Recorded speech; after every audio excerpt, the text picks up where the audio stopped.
देश की लोकप्रिय प्रधानमंत्री श्री नरेंद्र मोदी जी ने एक आह्वान दिया है 2047 तक, आज से 22 साल के बाद भारत दुनिया की एक नंबर राज्य बनेगा, देश बनेगा, एक नंबर की देश बनेगा। आज स्टार्टअप में देश 2014 में 1000, 2000, 10,000 के अंदर स्टार्टअप होते थे। ये संख्या भी बढ़ के 1,75,000 तक पहुंचने लगा है, 1,75,000 तक। मैं इस पाटलिपुत्र की धरती में भारत जब एक नई ऊंचाई की ओर जाने की तैयारी कर रहा है, पिछले 11 साल से, और बिहार में एनडीए की शासन पिछले 20 साल से चल रहा है। भारत माता की। मैं आया दिल्ली में, लेकिन आप वैसे ही मेरे से प्रेम करोगे बिहार के नौजवान। भारत माता की, यही बात हुई ना। भारत माता की, भारत माता की। प्रधानमंत्री नरेंद्र मोदी जिंदाबाद, नरेंद्र मोदी जिंदाबाद, नरेंद्र मोदी जिंदाबाद। यूथ ऑफ बिहार, मैं स्टूडेंट्स भी काफी देख रहा हूँ। Youth and students of Bihar 2047 की इस मंच पे उपस्थित, जिनकी आह्वान पे हम लोग एकत्रित हुए हैं, भारतीय जनता युवा मोर्चा बिहार इकाई के यशस्वी अध्यक्ष, देश की स्थायी युवा नेता, हम सबकी प्रिय भारत सरकार की वरिष्ठ मंत्री आदरणीय गिरिराज सिंह जी, मंच पर उपस्थित भारतीय जनता पार्टी बिहार प्रदेश के अध्यक्ष भाई दिलीप जायसवाल जी, बिहार सरकार के वरिष्ठ मंत्री, मेरे लंबे समय की सहयोगी भाई नितिन नवीन जी, मंच पर उपस्थित भारत सरकार के पूर्व केंद्रीय मंत्री आदरणीय रामकृपाल यादव जी, विधायक मित्र संजीव चौरसिया जी, मित्र संजय मयूख जी, मेरे लंबे समय की सहयोगी आदरणीय राजेश वर्मा जी, तथा अन्य लंबे समय के दूसरे सहयोगी भाई संतोष रंजन जी, और इस सभा के संचालक आदरणीय श्री शशि, तमाम युवा नेता भाई और बहनों, विशेष करके बहुत समय से यहाँ इंतजार करने वाले मेरे नौजवान विद्यार्थी, छात्र छात्रियां की साथीगण, मैं सबसे पहले भरतेंदु जी को शुभेच्छा देता हूँ, धन्यवाद देता हूँ। उन्होंने ऐसा ही एक विषय पर आप सबको एकजुट किए हैं, जिसका आह्वान अन्य कोई नहीं, देश की लोकप्रिय प्रधानमंत्री श्री नरेंद्र मोदी जी ने एक आह्वान दिया है 2047 तक, आज से 22 साल के बाद भारत दुनिया की एक नंबर राज्य बनेगा, देश बनेगा, एक नंबर की देश बनेगा। लेकिन उसकी एक शर्त है, ताली बाद में बजाना, समझ के बजाना। अगर इसकी नेतृत्व बिहार करेगा तब जाके भारत एक नंबर हो पाएगा। ये बिहार की नौजवानों को चुनौती को स्वीकार करना है कि नहीं करना? आपको ये चुनौती को प्रधानमंत्री जी का ये जिम्मेवारी को लेना है। बिहार उस जिम्मेवारी को लेने वाला है। बिहार इस चुनौती को स्वीकार कर रहा है।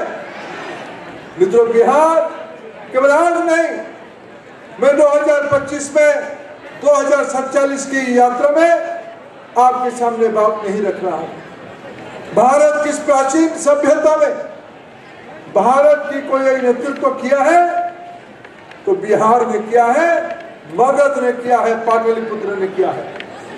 मैं इस पाटलिपुत्र की धरती में भारत जब एक नई ऊंचाई की ओर जाने की तैयारी कर रहा है, पिछले 11 साल से, और बिहार में एनडीए की शासन पिछले 20 साल से चल रहा है।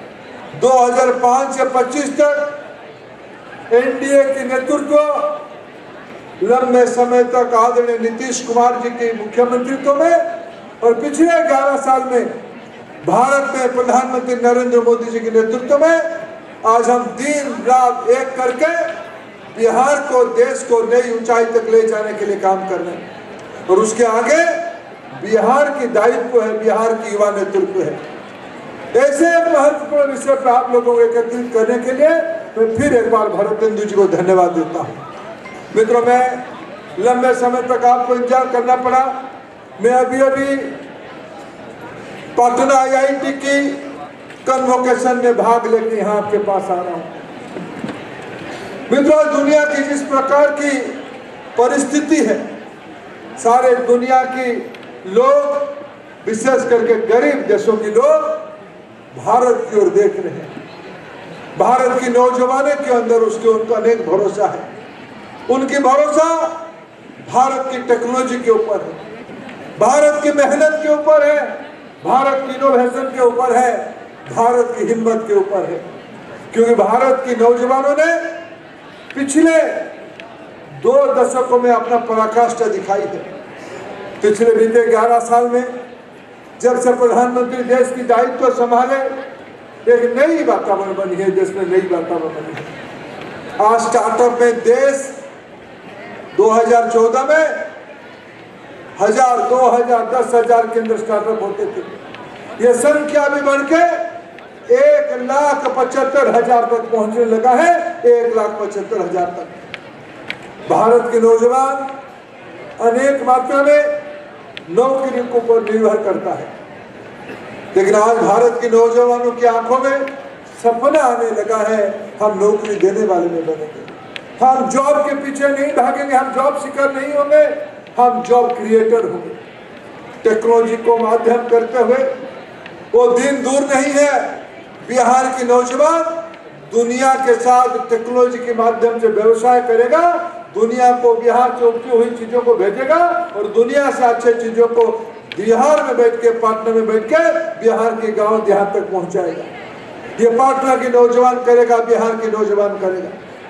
ये भरोसा इस बार 15 अगस्त के भाषण में प्रधानमंत्री जी ने देश के नौजवानों को दिया है।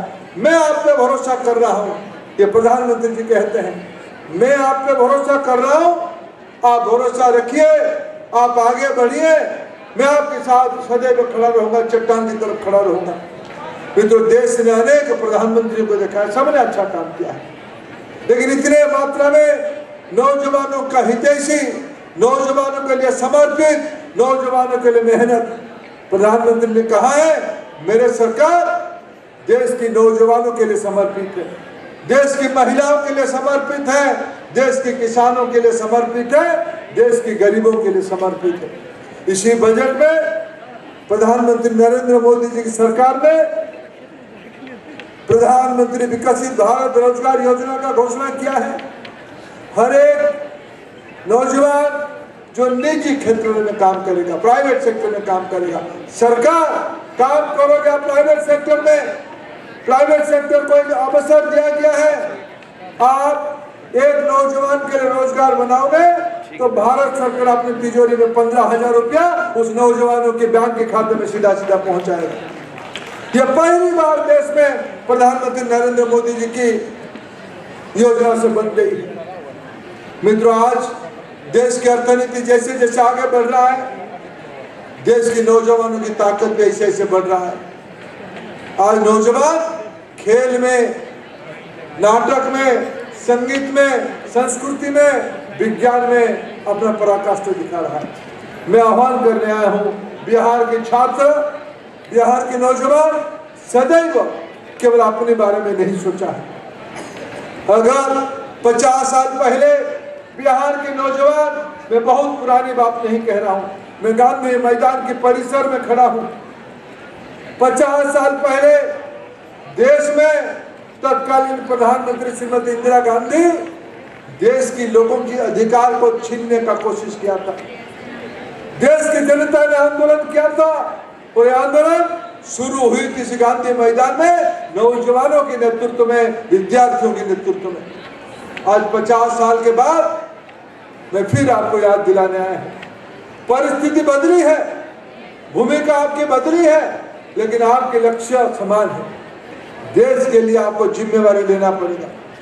मित्रों, आज अनेक प्रकार के लोग भ्रमित करने के लिए बिहार आ रहे हैं।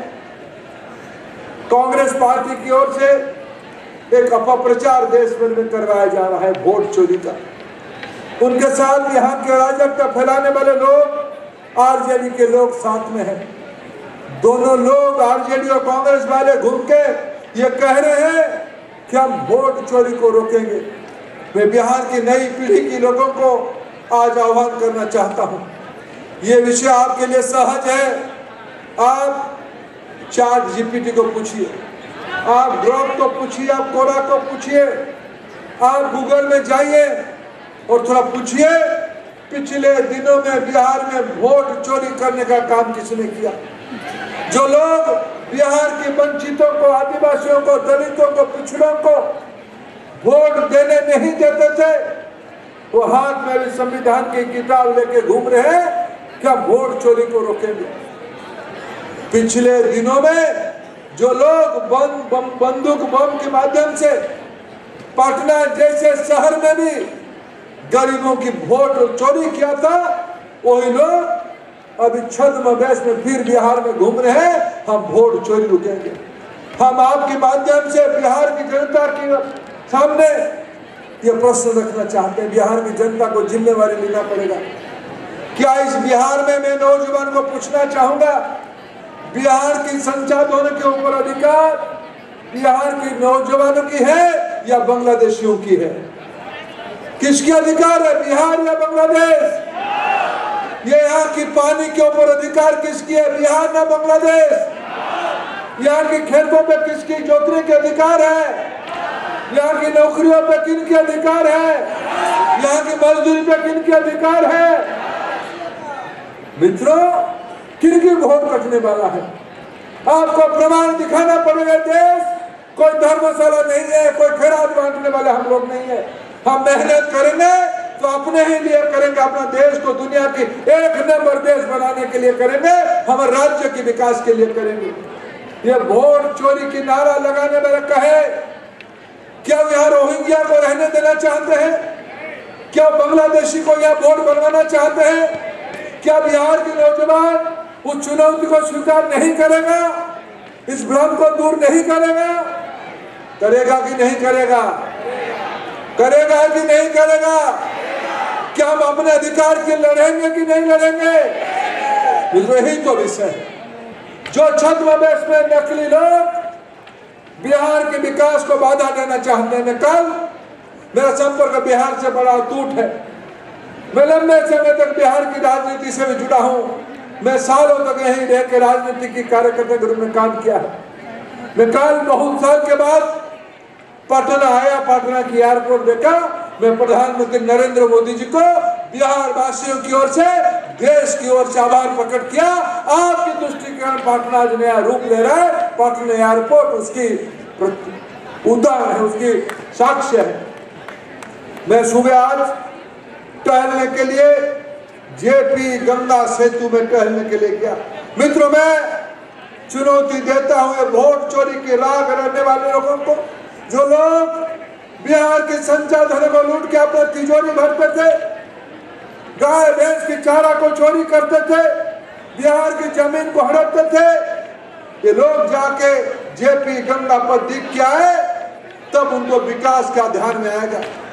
क्या मित्र, ऐसे नेता, जो नेता हमारे नरेंद्र मोदी है, जो नेता हमारे नीतीश कुमार है, उनके लिए आने वाले चुनाव में हमें मेहनत करना है या नहीं करना है? बताओ भाई और बहनों, मैं सुन नहीं पा रहा हूं। मेहनत करना है कि नहीं करना है?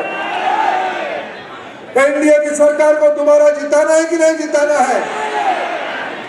मित्रों, यही गांधी मैदान साक्षी है इमरजेंसी क्यों देश में लगी थी। नई पीढ़ी के लोगों को अध्ययन करना पड़ेगा। गूगल में जाकर अध्ययन करो तो चलेगा, पुराने किताब को पढ़ना पड़ेगा। लोगों की मौलिक अधिकार, फंडामेंटल राइट को कांग्रेस पार्टी ने छीन लिया था। ये राहुल गांधी, प्रियंका गांधी आज तेलंगाना के मुख्यमंत्री रेवंत रेड्डी को लेके घूम रहे हैं। जो रेवंत रेड्डी 2 महीने पहले कहा था बिहार की लोगों की खून अच्छी नहीं है, उनकी डीएनए अच्छा नहीं है, ऐसे लोगों को लेके आए हैं राहुल गांधी और प्रियंका गांधी। उनकी सभा तेजस्वी यादव यहाँ आयोजन कर रहे हैं। मैं आप लोगों का आह्वान करता हूँ, जाइए पूछिए, उनको माफी मांगनी चाहिए बिहार की जनता से। राहुल गांधी, प्रियंका गांधी, तेजस्वी यादव को बिहार की जनता के सामने माफी मांगनी चाहिए कि नहीं चाहिए? क्या गाली देने वालों को मदद करनी चाहिए? क्या रेवंत रेड्डी ने ठीक काम किया था? ऐसे लोगों को, घूमने वाले लोग इमरजेंसी लगाए थे। क्यों इमरजेंसी लगाए थे? क्योंकि उनको भारत की और बिहार की जनता ने प्रश्न पूछा था, विशेष करके नौजवानों ने प्रश्न पूछा था, छात्रों ने प्रश्न पूछा था। क्यों? आप क्या कोई सम्राट हो? आप क्या कोई राजा हो? क्या प्रजातंत्र में आपको हम प्रश्न नहीं पूछ सकते हैं? आप लोगों के मौलिक अधिकार को छीनना चाहते थे मित्रों। इसीलिए देश की नौजवान जब बिहार के नेतृत्व में, जयप्रकाश नारायण जी के नेतृत्व में इस गांधी मैदान के अंदर देश के सामने एक नया आंदोलन की रूप रखा, इससे भयभीत होकर इंदिरा गांधी जी ने इमरजेंसी लगाई। संविधान को छिन-भिन किया, तार-तार किया। संविधान को काले कोठरी में बंद करने के लिए उन्होंने षड्यंत्र किया। व्यक्तियों को बोलने नहीं देना, स्वतंत्रता को छीन लेना, मीडिया की हो, न्यायपालिका की हो, सिनेमा की हो, संगीत की हो, नागरिकों की हो। ऐसे लोग फिर एक बार बिहार में आके स्वांग रच रहे हैं। मैं आज की यूथ और बिहार को यही 2 प्रश्न पूछना चाहता हूँ। 2047 को बनाने का जिम्मेवारी किसकी है? किसकी है? आपकी है या नहीं है? बनाएंगे, डेवलप नेशन बनाएंगे। क्या उसको बाधा डालने वाले लोगों को हराएंगे कि नहीं हराएंगे? 2 दायित्व है। 47 के लक्ष्य को पूरा करना है। उनमें बाधा देने वाले लोगों को हराएंगे कि नहीं हराएंगे? मित्र, ही 2 अपेक्षा के साथ मैं फिर आप सबको बधाई देता हूं इस प्रमुख जुटान के लिए, इस राजनीतिक समावेश के लिए। फिर एक बार मैं युवा मोर्चा की बिहार के तमाम कार्यकर्ताओं को धन्यवाद देता हूं। यह संघर्ष फिर एक बार हम देश के लिए लड़े, भारत को समृद्ध बनाने के लिए लड़े। देश की नौजवान 100 साल पहले देश की स्वराज्य के लिए लड़ा था। आज हम 100 साल पहले देश को समृद्ध बनाने के लिए लड़े, विकसित बनाने के लिए लड़े। ये तब होगा जब बिहार विकसित होगा। इसलिए बिहार की युवा एकजुट होकर उस आंदोलन को आगे ले। बहुत बहुत धन्यवाद।